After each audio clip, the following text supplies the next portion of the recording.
He ordered the furnace heated 7 times hotter than normal, hot enough that the soldiers who threw the men in were killed instantly by the heat radiating off the door. The 3 men inside should have died in less than a second. Instead, the king stood up from his throne, pale as a corpse, and asked a question that made the entire room go silent. "Didn't we throw in 3 men bound?" "Yes, your majesty," they replied. Nebuchadnezzar said, "Then why do I see 4 walking free inside the fire?" This is a true story, and it starts with a golden idol taller than a 9-story building. Picture it, a throne room lit by firelight. A king who has never once feared anything in his life suddenly on his feet, pointing towards something he cannot explain.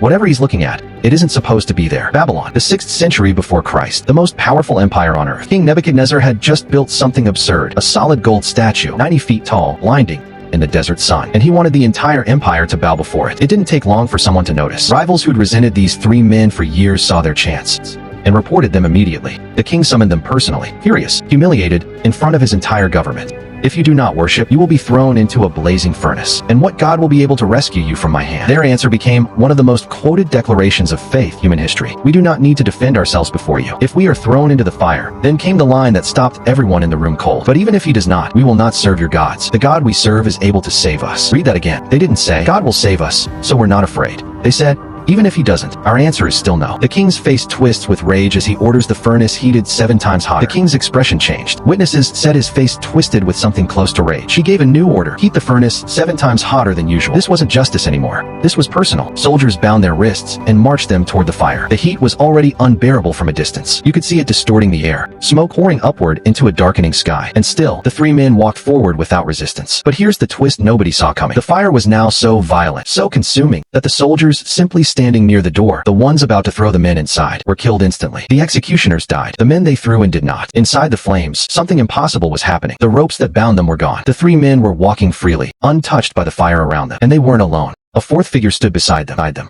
calm, unafraid, unburned. Nobody had thrown a 4th man into that furnace. Nebuchadnezzar shot up from his seat. He turned to his advisors, his voice cracking with something between fear and disbelief. "Didn't we throw 3 men bound into the fire?" "Certainly, your majesty. Look, I see 4 men, unbound, walking around in the fire, unharmed. And the 4th looks like a son of the gods." The 3 men stepped out of the furnace. No burns, no smoke damage. Their hair wasn't even singed.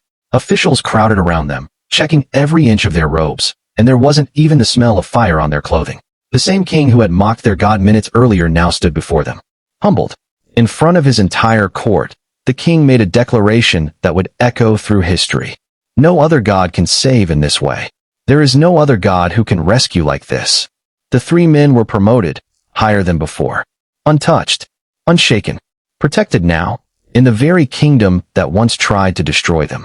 Real faith isn't the belief that things will always work out. It's the willingness to stand firm even when they might not. The 3 men didn't walk into that furnace because they were promised a miracle. They walked in prepared to die and found out afterward that they weren't alone in the fire. Sometimes the goal isn't to avoid the furnace. It's to be found faithful when you're standing in it. If this story gave you hope and peace, let me know in the comments. And if you know someone walking through their own fire right now, send them this one. They might need it today.